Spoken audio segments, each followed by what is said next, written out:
পয়লা June দমদমে ছিল লোকসভা নির্বাচনের শেষ দফার ভোট গ্রহণ। তবে লোকসভা ভোটের পাশাপাশি দমদম লোকসভা কেন্দ্রের বরানগর বিধানসভা ছিল উপনির্বাচন। আর এই কেন্দ্রে সিপিএম প্রার্থী ছিলেন বরিষ্ঠ নেতা তন্ময় ভট্টাচার্য। ভোটের দিন তাকে যথেষ্ট ব্যস্ত থাকতে দেখা গেলেও ভোট মিটতেই একদম খোশ মেজাজে তিনি। ফল ঘোষণার আগের দিন কচিকাচাদের সঙ্গে হেসে খেলে সময় কাটাচ্ছেন তন্ময় ভট্টাচার্য।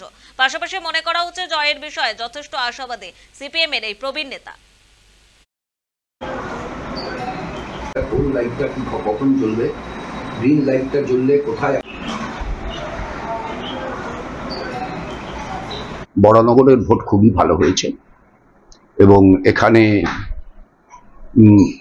সাধারণভাবে বড় কোনো ঘটনা ঘটেনি। ওই একটি ঘটনায় এমন একটি কুৎসিত গালাগাল আমাকে করা হয়েছে যে গালাগালটা শুনবার পরে কোনো মানুষ যদি তার শরীরে মাতৃগর্ভের কোনো স্পর্শ থাকে তাহলে পরে সে ঠিক থাকতে পারে না, বয়স 90 হলেও পারে না। সুতরাং স্বাভাবিকভাবেই হচ্ছে তার প্রতিক্রিয়া ঘটেছে এবং এইটুকু বাচ্চা ছেলে এত বড় একজন বয়স্ক মানুষকে এই ধরনের একটি গালাগাল কি করে দিতে পারে, এটাও আমার কাছে একটা বিস্ময়কর ব্যাপার। এমনি এছাড়া সাধারণভাবে বরানগরের ভোট ভালো হয়েছে, শান্তিপূর্ণ হয়েছে।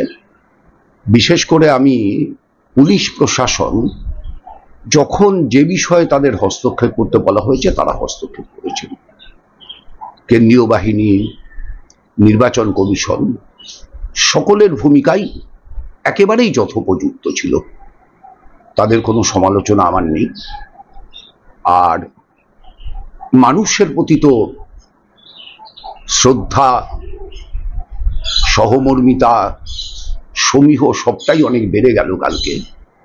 মানুষ রাস্তায় বেরিয়ে এলে যে দুষ্কৃতীরা ঘরে ঢুকে যায় সেটা কালকে মানুষ প্রমাণ করেছেন, বরানগরের মানুষ।